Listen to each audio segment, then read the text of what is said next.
Awesome to be with you here. We are on SolarCon Day 2. Just had a great closers panel. That was a lot of fun. I was seeing you. You were seeing me.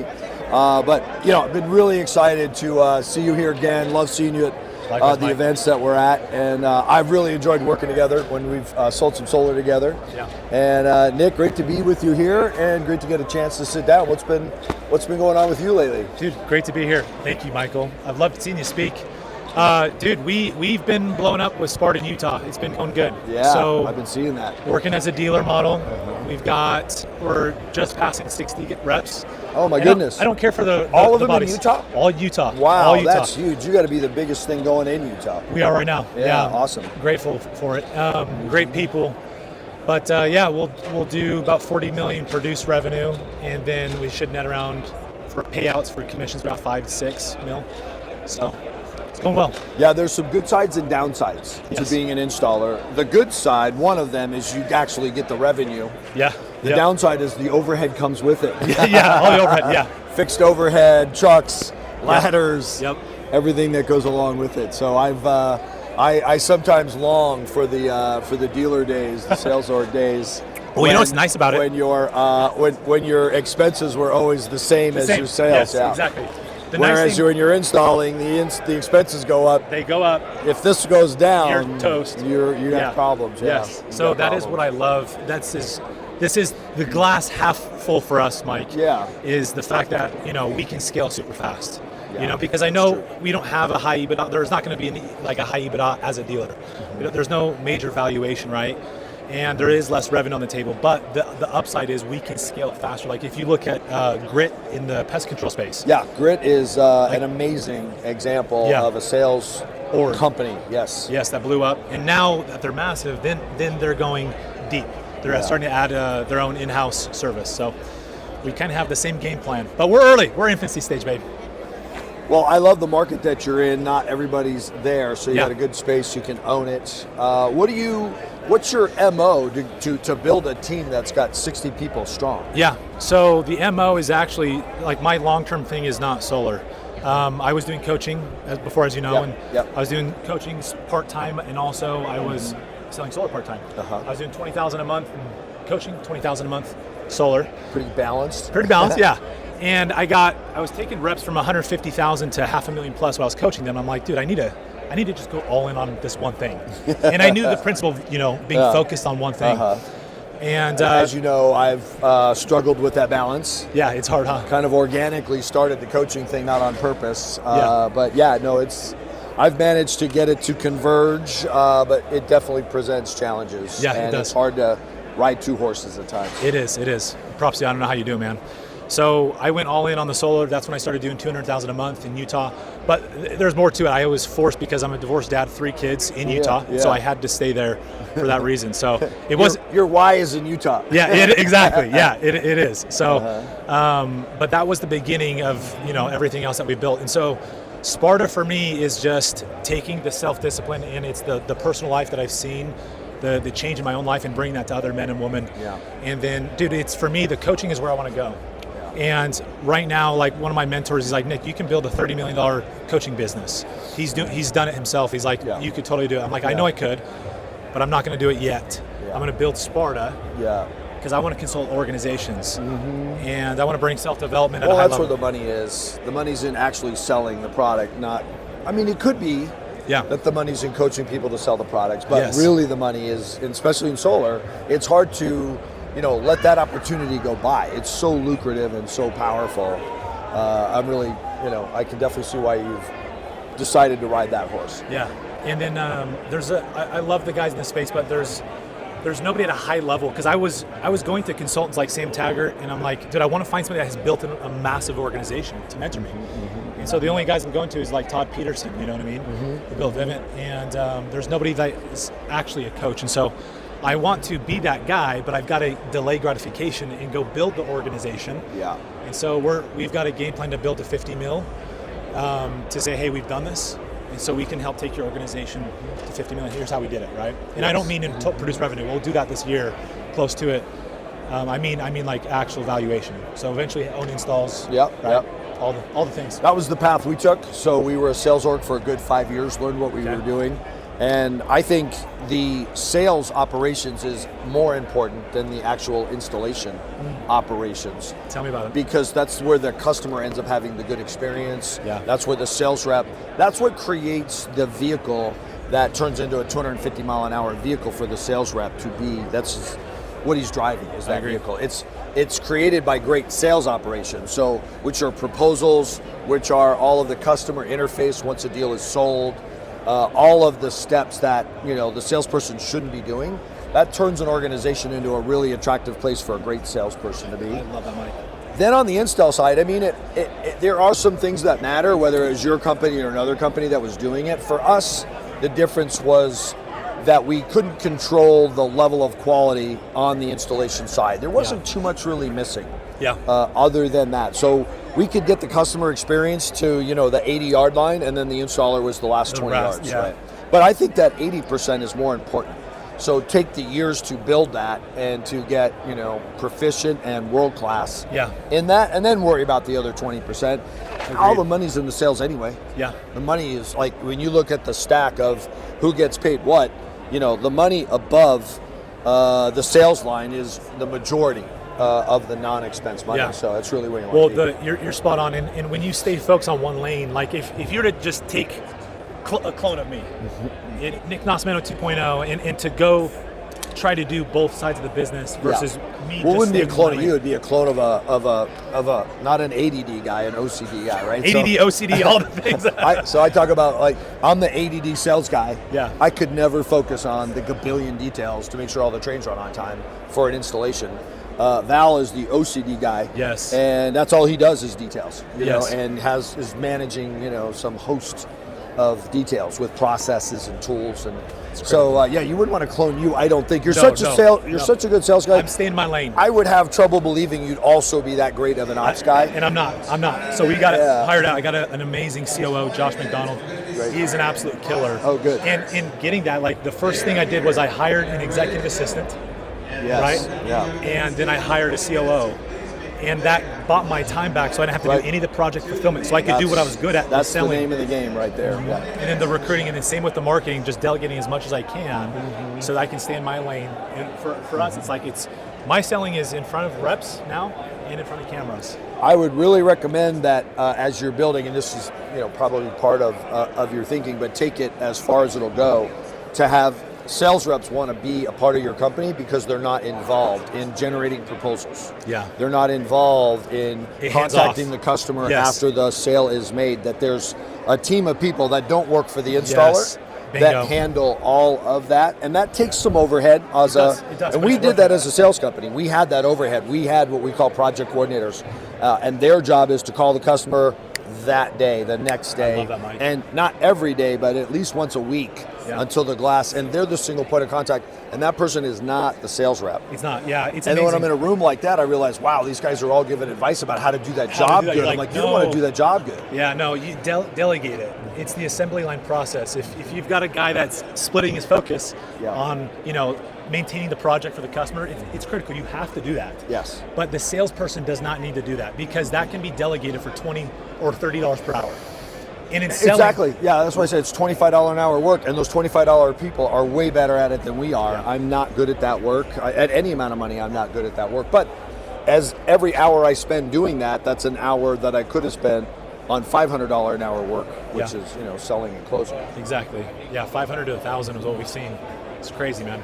But on that note, like, when you think about it, how many of these reps and leaders are doing things that can be delegated? And Michael, I've seen this even with the selling. I didn't even realize it. The whole industry is really got a model where the sales rep is the follow-up guy. Do all of it. Yeah. And even if the other things are in place, they're not working well. And so they're kind of having to stay after it.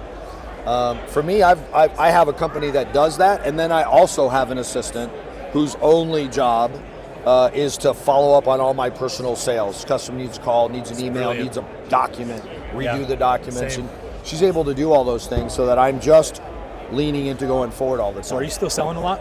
Yeah, I sell quite a bit. Jeez. Yep, I'm out selling all the time. I love it. Knocking doors and selling. I love it, man. That's where the money is, by the way. It is. Oh, no, trust me, I know. Like, I know some of my top guys. Landon will make probably over $1 million this year in our company. Right, yeah, you won't. I won't. Running a company. No, I won't. You know, no one's going to pay $1 million to be a manager. But my time will come, though. If I keep this process up with time, it will come. Right. The tricky part, and I know you know this, is it's like, okay, well, maintaining the leadership to keep people intact, and that's very difficult. Yeah.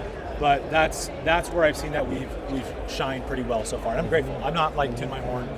But dude, I was going after. So I made the transition from sales rep to self-genning to running a small team. From running a small team to now running a sales org, and then now I'm in the transition phase to duplicating to multiple offices. Right.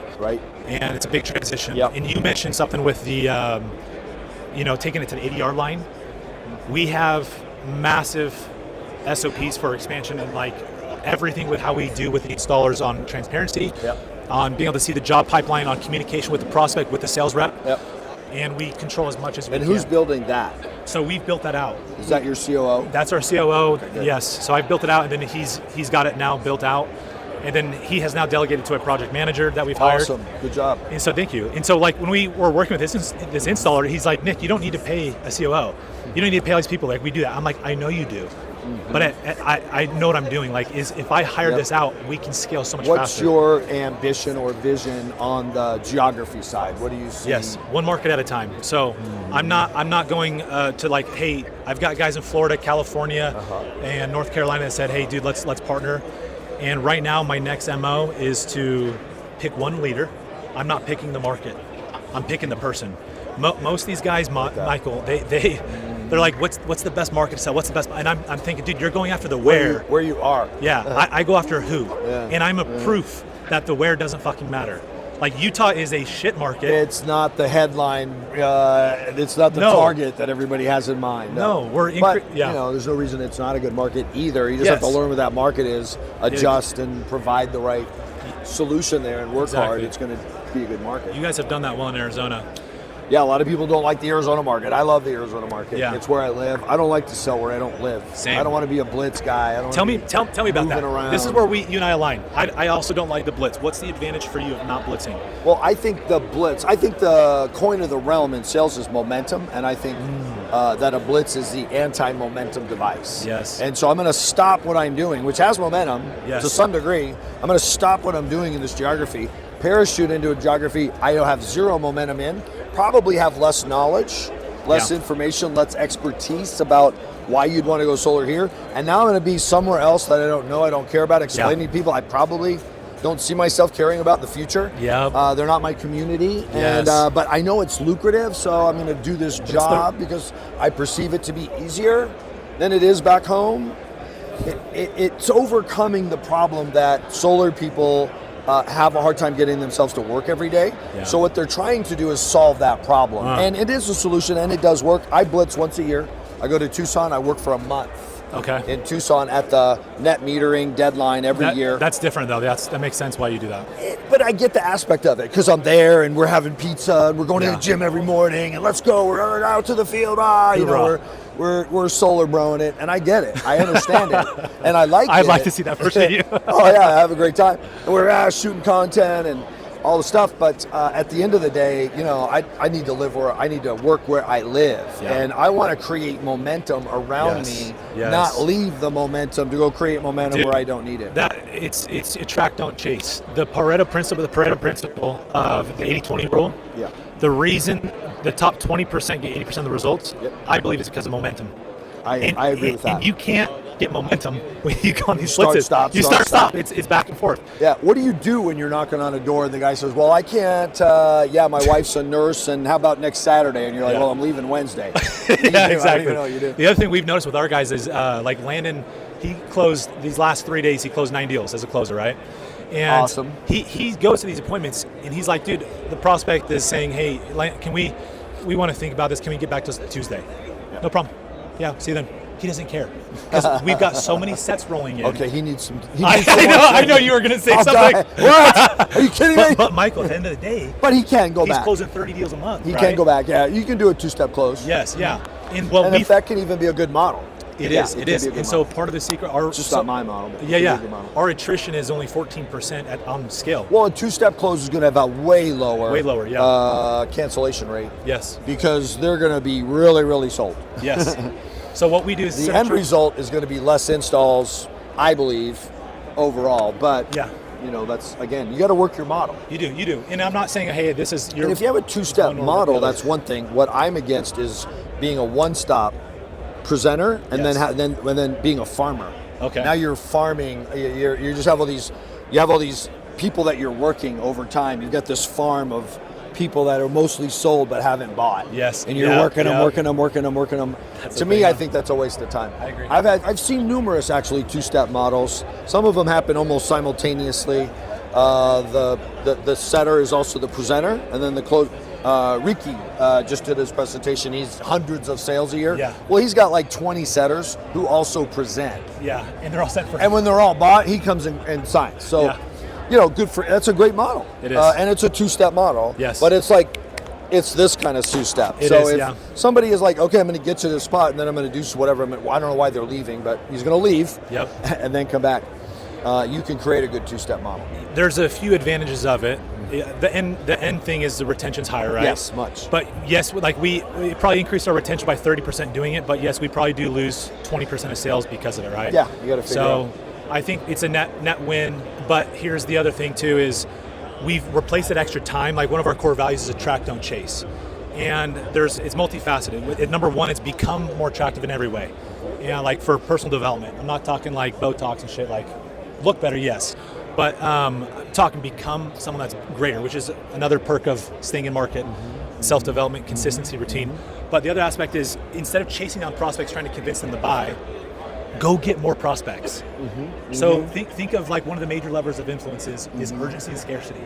Black I'm Friday. all about that. Black Yeah. Friday, you're amazing at it. Now, Those are my keywords. there's a natural urgency and scarcity when you Add have. existential threat to that. Yes, yes. There's an urgency and a scarcity to the solution to an existential threat. Yes. Now there's another part of scarcity outside of solar. It's just that you are so busy that hey, I have so many appointments on my calendar. Like I've got 12 other people today. I don't have time, and I love you guys. I want to help. Yeah. But I don't need this. And when you lean out, your prospect leans in. That's right. And it's an amazing thing. And the only Which way is you the can whole get that. kind of the background too. I'm not coming back. Yes. Yeah. Yeah. Which If can you're work. ready, great. If you're not, that's great. If too. not, it's okay. Yeah. I might be able to squeeze you in. I'm not going to guarantee it. But that's the beauty of focusing on the set over the deal. Correct. Instead of us trying to just close more deals, we're focused on let's pump in more sets. Yeah, Right? I agree with that. So getting up to bat, man. If you get up to bat 3-4 times a day, you're going to have a Hall of Fame batting average. yes. So you're So going to get better and better and better. exactly. So we're trying to get our guys up to bat 10 times a day. Awesome. That's how we play it. Sounds good. It sounds like you're on your way. It's fun. great to see you making Mike. progress Yeah. and just having spectacular results. Great to hear about it. And Thanks, it's brother. great to be with you at another gigantic, big solar event like this SolarCon. I love it, man. Really enjoy being here with you. Thanks, brother. Talk Me to too. you very soon. Thanks Likewise. again, Thank Nick. you, Michael. Appreciate Yeah. it.